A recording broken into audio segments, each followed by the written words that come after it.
దానిలో ఇవాళ బాగా సూట్ అయ్యే సామెత ఏంటంటే సొమ్ము ఒకటిది సోకు ఒకటిది. సినిమా కూడా ఉంది పూర్వం ఒకటి, సొమ్ము ఒకటిది సోకు ఒకటిది అని. పని చేసేది ఒకళ్ళు, క్రెడిట్ పొందేది ఒకళ్ళు. ఎవరో అర్థమైందిగా, నారా చంద్రబాబు నాయుడు గారు. ఈ మధ్యన సోషల్ మీడియాలో బాగా ట్రోల్ అవుతున్నారు, క్రెడిట్ చోర్ అని. అంటే క్రెడిట్ని దొంగిలించగలిగినటువంటి సమర్థవంతమైనటువంటి వ్యక్తి నారా చంద్రబాబు నాయుడు గారు. ఎందుకు ఈ సందర్భంగా చెబుతున్నానంటే, కుప్పానికి నీళ్ళు ఇచ్చాడంట చెబుతున్నాడు మొన్న చంద్రబాబు నాయుడు గారు. కుప్పానికి నీళ్లు మొన్న ఇచ్చినట్టున్నాడు, కానీ కుప్పానికి రిప్రజెంటేషన్ మాత్రం 1989 నుంచి చేస్తున్నాడు. 1989 నుంచి చేస్తున్నటువంటి నారా చంద్రబాబు నాయుడు గారు కుప్పానికి మొన్న నీళ్ళు ఇచ్చాను, ఇది చంద్రబాబు నాయుడు గారి గొప్పతనం, ఇది తెలుగుదేశం గొప్పతనం, జగన్మోహన్ రెడ్డి గారికి ఏమీ సంబంధం లేదనేటువంటి మాట మాట్లాడేటటువంటి ప్రయత్నం చేస్తున్నాడు. నేను ఈ రాష్ట్ర ప్రజలకి, మేధావులకి, తెలుగుదేశం వారికి కూడా చెప్తున్నా, ఒక మాజీ ఇరిగేషన్ మంత్రిగా చెప్తున్నా, ఒక సీనియర్ రాజకీయ నాయకుడిగా చెప్తున్నా, 2024 ఫిబ్రవరి 26వ తారీఖున జగన్మోహన్ రెడ్డి గారు కుప్పానికి హంద్రీనివా నుంచి నీళ్ళు ఇచ్చారు. ఆ సందర్భంగా నేను కూడా ఆ నీళ్ళిచ్చే కార్యక్రమంలో పాల్గొనడం జరిగింది.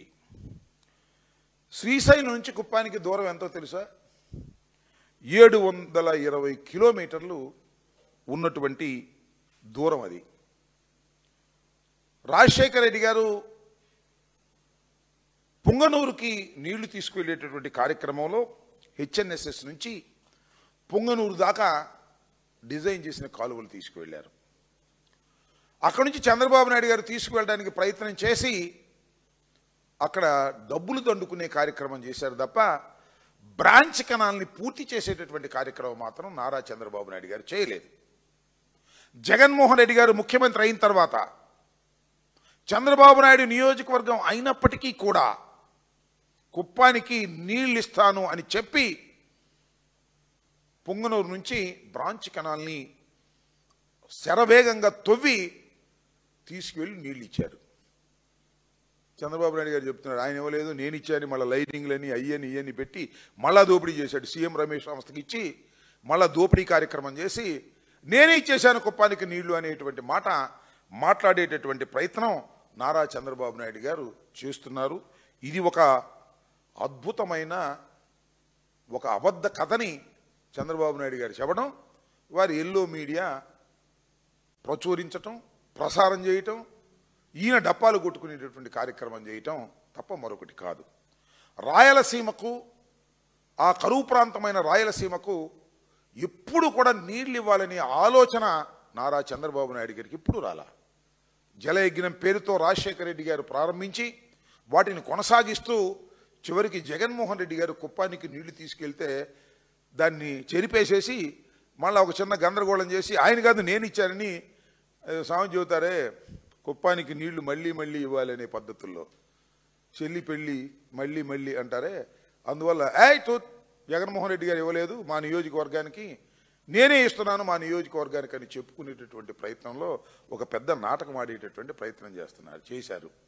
చంద్రబాబు నాయుడు గారు కుప్పాన్ని రిప్రజెంట్ చేస్తున్నటువంటి చంద్రబాబు నాయుడు గారు వరుసనే గెలుస్తూ వచ్చారు. అయినా కుప్పానికి నీళ్లు ఇచ్చేటటువంటి ఆలోచన ఆయనకి రాలేదు. కేవలం రాజశేఖర రెడ్డి గారికి, జగన్మోహన్ రెడ్డి గారికి రాయలసీమకు నీళ్లు ఇవ్వాలని ఆలోచన చేశారు కాబట్టి రాయలసీమలో భాగమైనటువంటి కుప్పానికి కూడా స్వహస్తాలతో నీళ్లు విడుదల చేసినటువంటి ఘనత వైఎస్ జగన్మోహన్ రెడ్డి గారికి ఉంటుంది. దాన్ని చూసి కడుపు మండి, ఆ కడుపు మంట కొద్దీ చంద్రబాబు నాయుడు గారు ఈ కార్యక్రమాలు చేసేటటువంటి కార్యక్రమం చేసి అబద్ధాలను ప్రచారం చేసుకుని ఏదో పబ్బం గడుపుకోవాలనేటువంటి ప్రయత్నం నారా చంద్రబాబు నాయుడు గారు చేస్తున్నారు. ఇవాళ ఏదో కృష్ణా జలాలకి ఏదో హారతిస్తాన్ని వెళ్ళారు, ఇంకేమీ వాటి గురించి సమాచారం రాలేదనుకోండి, అది వేరే అంశం. అదేవిధంగా ఇంకొక అంశాన్ని కూడా ఇక్కడ నేను చెప్పదలుచుకున్నాను. ఇవాళ పోలవరం ఆ మధ్యన పోలవరం గురించి చంద్రబాబు నాయుడు గారు పెద్దాపురంలో మాట్లాడితే నేను రాజమండ్రిలో అక్కడ సమయానికి ఉండటం వల్ల రాజమండ్రిలో కూడా నేను మాట్లాడాను. ఆ తర్వాత ప్రస్తుత ఇరిగేషన్ మంత్రి గారు రామానాయుడు గారు కూడా నాకు వ్యంగ్యంగా చాలా సమాధానం చెప్పేటటువంటి ప్రయత్నం చేశారు. దానికి కూడా ఇవాళ కొన్ని విషయాలను మీ ముందు ఉంచడానికి ప్రయత్నం చేస్తాను. ఇవాళ ఈ నిపుణుల కమిటీ, అంతర్జాతీయ నిపుణుల కమిటీ నిన్న ఇవాళ పోలవరం ప్రాజెక్టును సందర్శిస్తుంది. అక్కడ విషయాలన్నిటి కూడా పరిశీలించి పోలవరం ప్రాజెక్టు నిర్మాణం త్వరితగతిన కావడానికి ఏ విధంగా సలహాలు ఇవ్వాలనేటువంటి ఆలోచనతో ఇవాళ ఒక నిపుణుల కమిటీ తిరుగుతూ ఉంది. ఇది ప్రపంచంలోనే అత్యంత నాలెడ్జ్ కలిగినటువంటి ప్రాజెక్టుల మీద నాలెడ్జ్ కలిగినటువంటి వ్యక్తుల యొక్క కూటమి ఇది. ఒక నలుగురు, ఇద్దరు కెనడాకు చెందినవారు, ఇద్దరు అమెరికాకు చెందినవారు. వీళ్ళని వైఎస్ఆర్ ప్రభుత్వం అధికారంలో ఉన్నప్పుడు, వైఎస్ఆర్ కాంగ్రెస్ పార్టీ అధికారంలో ఉన్నప్పుడు ఈ క్లిష్టమైనటువంటి ప్రాజెక్టు నిర్మాణం పూర్తిగా కావాలి అంటే ప్రపంచంలోనే అత్యంత మేధావులైనటువంటి కమిటీ ఒకటి ఉండాలి అని వైఎస్ఆర్ కాంగ్రెస్ పార్టీ ప్రభుత్వం ప్రతిపాదన చేసింది. ఈ ప్రతిపాదన సిడబ్ల్యూసి కూడా అంగీకరించింది. తరువాత టెండర్లు పిలిచి ఈ కమిటీని ఫైనలైజ్ చేయటం వల్ల ఈ కమిటీ వచ్చే సమయానికి మేము పదవి నుంచి దిగిపోయాం. చంద్రబాబు నాయుడు గారి ప్రభుత్వం అధికారంలోకి వచ్చింది. నేను మొన్న కూడా రామానాయుడు గారు నన్ను వ్యంగ్యంగా మాట్లాడుతూ అన్నారు, మాజీ ఇరిగేషన్ శాఖ మంత్రి గారికి పోలవరం ప్రాజెక్టు అర్థం కాలేదంట, ఎవరికి అర్థం కాదంట అనే మాట. ఎస్, ఇవాళ కూడా ఆ మాట మీద నేను కట్టుబడి ఉన్నానని చెప్తున్నా. పోలవరం ప్రాజెక్ట్ అనేది చాలా క్లిష్టమైనది, అంత తొందరగా అర్థమయ్యేటటువంటిది కాదు.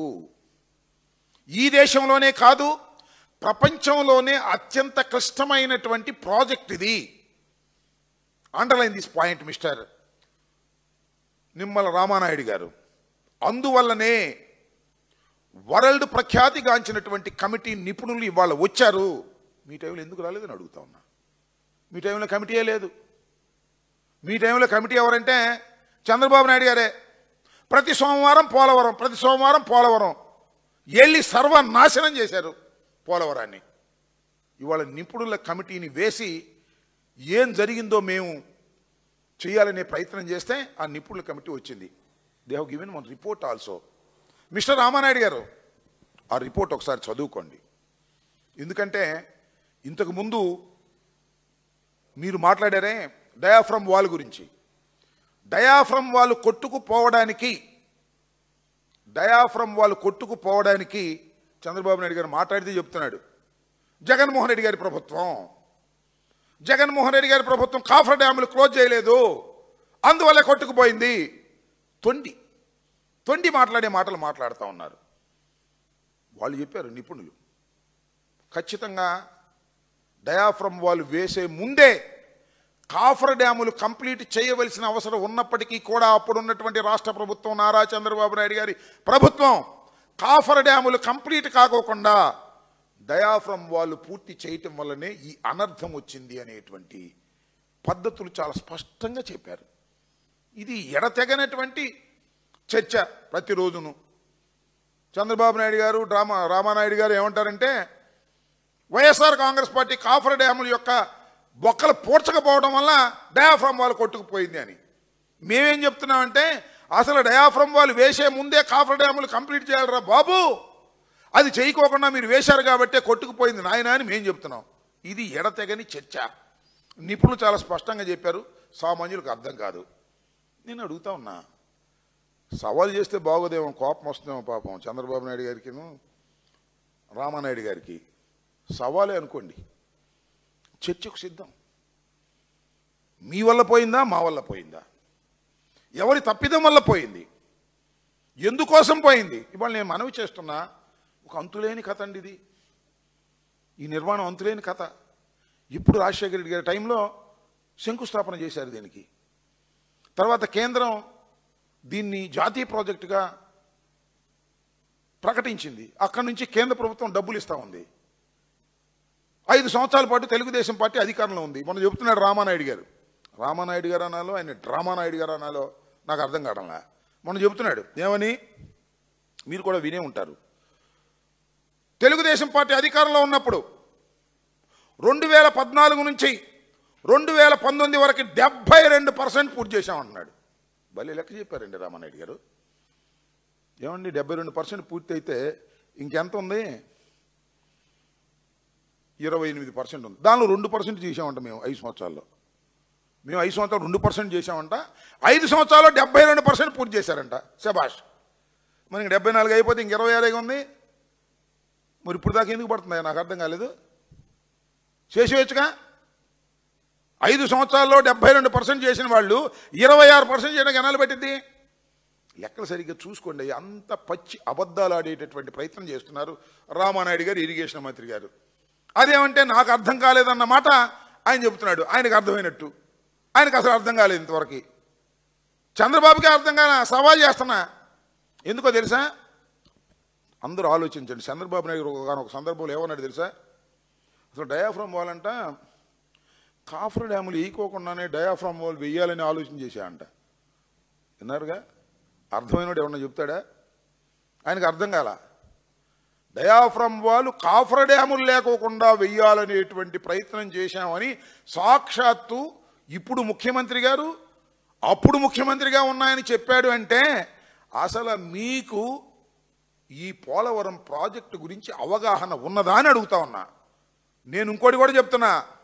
నారా చంద్రబాబు నాయుడు గారికి అదేవిధంగా రామానాయుడు గారికి అన్నా కూడా అవగాహన నాకుంది. నేను పెంచుకున్నాను. ఎందుకంటే నాకేం తెలియదని నేను వెళ్ళాను కాబట్టి నాకు అంతా తెలుసుకోవడానికి అవకాశం ఉంది. నాకు అన్నీ తెలుసు అనుకున్నాడు చంద్రబాబు నాయుడు గారు.